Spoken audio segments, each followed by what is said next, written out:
Wait, hold on. Wait, why were you on food stamps back in America? I was broke, man.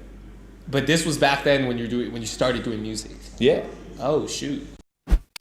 So if you can go back to that incident, and you saw him about to strangle you, yeah, what would you have done? There's been a couple other ones where I look back and I think, man, it would have felt pretty good to deck that dude. Like, I live my life trying to think about, all right, in 10 years from the future, if I look back on this decision, how am I going to feel about it, right? Like, you think about that in the moment. Yeah. Like, at that moment, you go back, you recall that memory. It's like, in 10 years from now, or it wasn't those words exactly, but it's like, that's something I built up inside of me to choose my behavior wisely like that. Right. When I was in school, I got in a lot of trouble.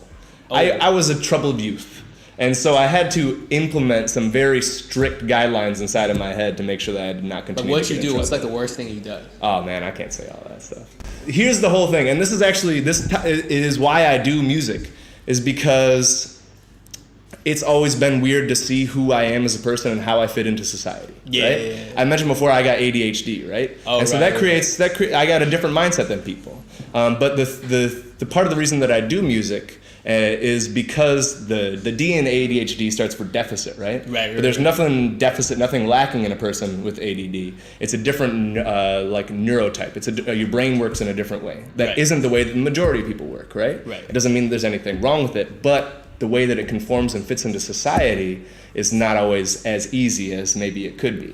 Right. And so coming up in school, it wasn't that I was hurting anybody. I would never hurt anybody. I'm a very peaceful person. And all I ever want to do is chill and have my peace. But I was not a good influence on the school environment for other people. So being on this good path of yours, you just mentioned it earlier, your music basically is, you don't need to conform into society. You're just going to do you. To keep it simple for the audiences, you're going to do you, you're going to keep it authentic, and authenticity is your priority. Yeah. Okay. 100%. So have you worked with any local artists? I did I toured around with some folks, including Search, this dude Search, Suchi. I did a project with him, and we did a Rap of China event, which was pretty cool out in Ningbo. So I know you've worked with TonePerignon. Now I think he goes by Tone Twisted now. Tone Twisted, you got it. Tone Twisted. You guys have a song named, what is it, Bougie? Oh, we got a couple songs. We had this project came out that I produced the music for him on that one, which was Coldplay's. So he's got one, Need My Love.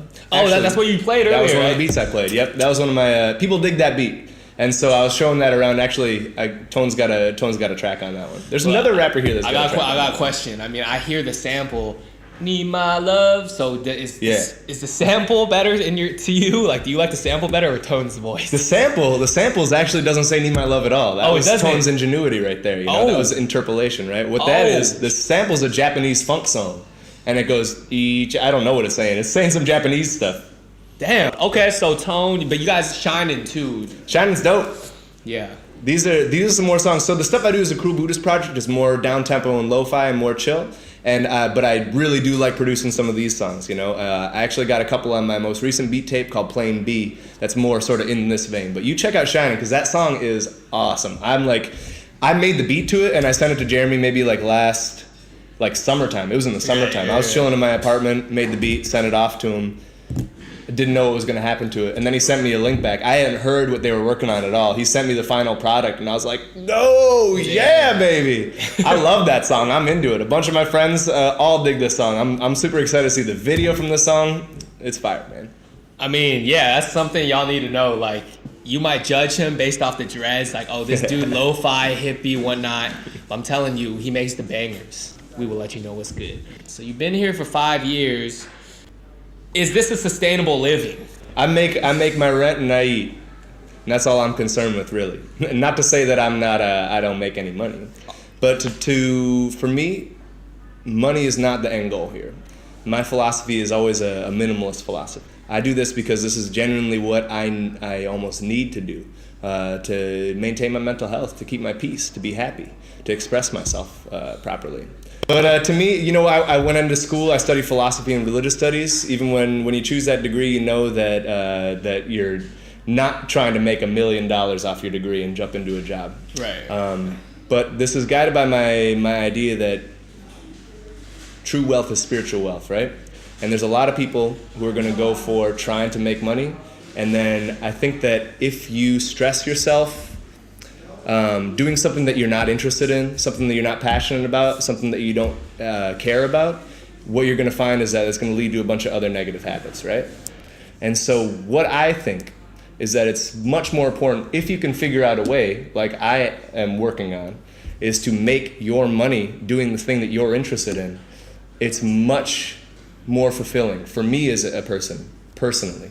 It's much more fulfilling for me to be able to do what I love to do and spend all the hours of my day doing that than it is to spend my time trying to accomplish somebody else's dream that I'm not interested in. Got it. Respect. I respect all those statements. But my question is your girlfriend on the same page? Yeah, we're good. Okay. Also, don't get the wrong impression. I'm not on food stamps anymore. all right. Wait. Hold up. Wait, why were you on food stamps back in America? I was broke, man. But this was back then when you started doing music. Yeah. Oh shoot. So back then you just went full time in the music and then you just couldn't make ends meet. So then No, man. Central Wisconsin is a depressed region. I worked 45 hours a week at a job. Then I went and spent my money on the weekends. Not spent my money, but spent my time on the weekends to try and get extra money doing my music and touring around. And even with all that sort of stuff, hard to make ends meet. Part of the reason that I came to China is because the place that I'm from there's not a lot of economic opportunity there. And so I graduated and I took a job teaching English in China because while I had to leave my country, I had to leave my home, I could actually make money, you know? I could actually take care of myself and make my living. And so from that, I grew up, I went and did music, I went and did teaching English, and then I started to find out I could also do music.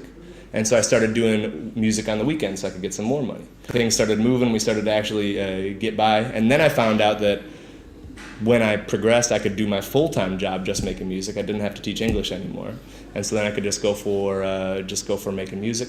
And yeah, now I'm here, man. All right, well now we just heard the story of how Cruel Buddhist went from food stamps to China.